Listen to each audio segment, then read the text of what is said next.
Hello and welcome back everyone to Blended Geometry Node workshop for Jungle Vines. In the last lesson, we set ourselves up with some random points that we're able to use to grow from random areas in the mesh. Now we're going to go ahead and actually set ourselves up with a nice, just organized setup for the geometry node itself. So the first thing that you need to know is how to create a comment section. We can do so by making a selection like so, and we can click Ctrl J, which will allow you to create this type of a bubble. This will now allow you to move all of them simultaneously as everything is attached within the section. To remove something from the bubble, if you don't want it, for example, this one over here, if you want to try to move it outside, you can see that everything is being attached. We can't really do that. If you do want to detach something, you can click Alt P, and this will allow you to detach something from outside this box over here. To put it back in, you can just simply drag it in, and that'll give you the item back into the box. And we can also rename this actually. So we can select on this box over here. We can click F2 and call this volume generation. There you go. And we can have a name now, which is very nice and makes it a little bit more organized. So we can also, the other thing that we should also mention in regards to organizing is that not only can you hide away the points, the items by clicking on this arrow over here, which is going to give you this bulky type of a setup, we can also select this group input and we can click Ctrl and H, which will basically hide everything that's not being used by the node. And that helps you to kind of make everything smaller and more compact. So things like this, for example, if I were to click Ctrl H, it's not going to do much. So let's go ahead and undo this. We can do so by clicking Ctrl H again, which will bring back all the parameters. So the same thing goes for this node as well. Clicking Ctrl H will go ahead and bring you back all the nodes like so. And just doing that, we can go ahead and simply change up the way we have the setup.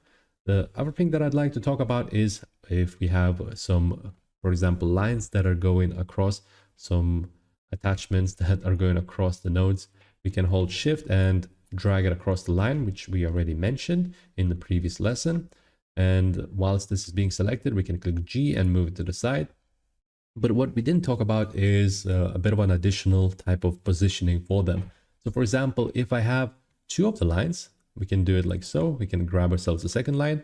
We can then move them around and reposition it like so. But by default, they're not going to be straight because given the nature, they're just being attached, adding this item onto where we drag the line across. So what I do recommend you doing is I recommend you grabbing both the points, clicking S and Y and 0. And this will give you a really nice straight line. Now we can click S and just bring them outwards like so, for example, and get ourselves a really nice line going across just like that. So this is a very nice type of setup. The other thing that I'd like to talk about is attachments to the lines. So if I was to click Control and Shift and just drag it across like so, sorry, if I was to click Control and just drag it across like so, I can remove the lines just like that.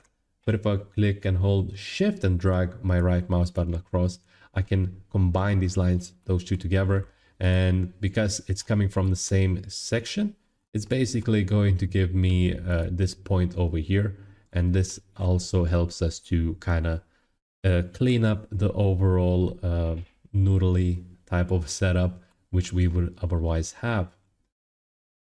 So let's go ahead and grab ourselves the setup, and this is actually empty selection. So let's go ahead and quickly fix these points up like so.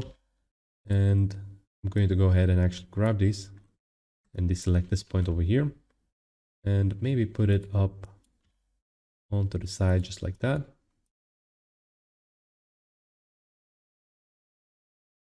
I don't want to hide this away because it's actually, it might be quite all right if I were to hide it away. So, and this is going across the line, so I don't really like that. I'm going to go ahead and select this over here. Make sure we have it like so.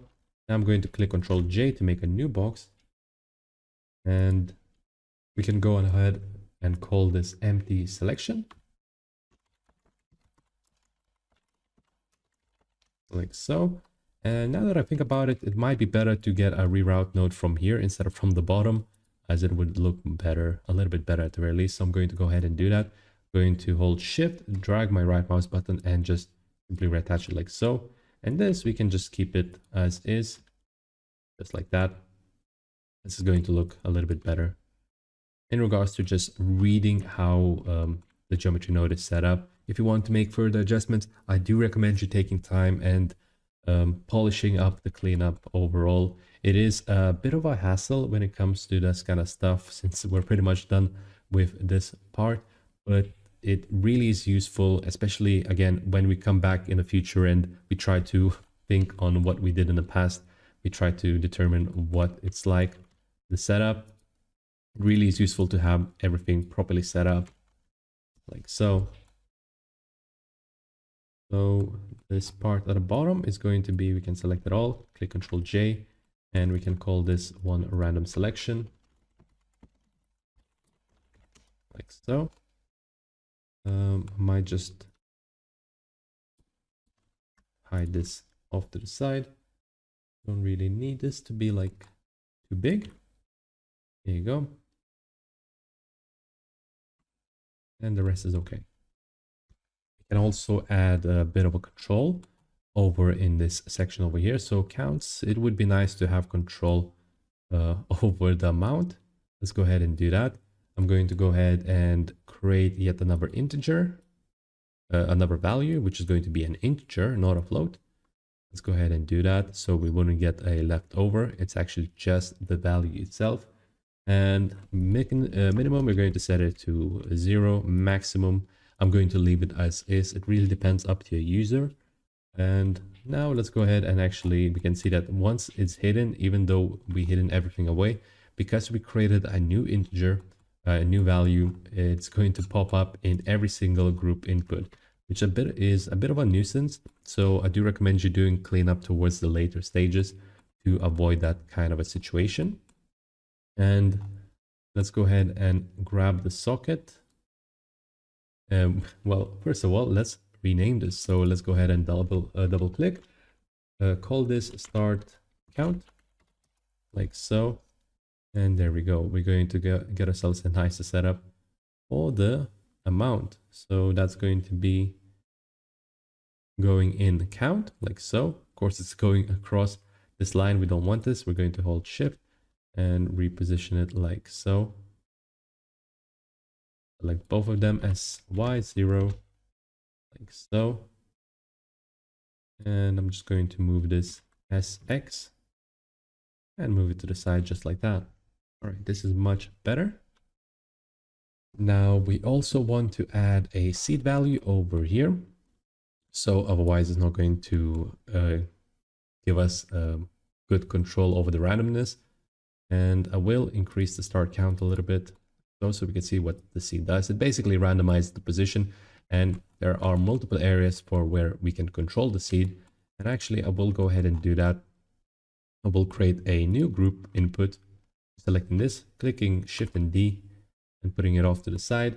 And I'm going to go ahead and add a plus, add a seed. And this is also going to be an integer like so. Call this a seed. Just like that. And we're going to go ahead and attach this to the seed. Click Control and H twice. Put it off to the side, just like that. And we have ourselves control for the seed. So now when we control it through here, we're going to get ourselves different values every time. Then this same seed can be used on other random values as well. Let's go ahead and select this group input, click Shift D, move it off to the side. And I just forgot we need to deselect it. So Alt P, then click G and move it out of to the side. And now we're going to find ourselves the position. Next to position, we have random values. We have a couple of random values actually. So we have random value over here and random value over here. Let's go ahead and just connect them. And I'm just going to move it above it like so. Attach it to the seed, just like that. Then the next one is going to be over here. I'm just going to keep it consistent and then add it above this seed over here, like so. So that's going to give us a nice setup.